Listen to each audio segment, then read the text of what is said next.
Talk lang mga girls ha. Please lang. Ang ina, maawa ka naman sa tao. Pag alam mong mahal na mahal ka ng tao at pinapahalagan ka, wag mo nang pakawalan. Puta, kapag pangit kasi automatic reject. Or kapag hindi sikat, wala na. Tang ina naman oh. Gusto nyo ng true love? Naghahanap kayo ng true love? Naghahanap kayo ng taong mamahalin kayo ng totoo? Pero yung nagmamahal sa inyo ng totoo, hindi nyo pinapansin. Bakit? Dahil ba pangit sila? Hindi sila mayaman? Hindi sikat? King ina mo!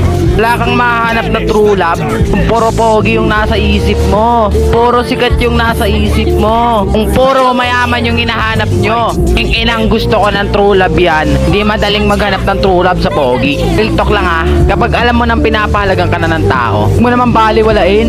Huwag mo naman i-ignore. King ina mo, ikakaganda mo ba yan?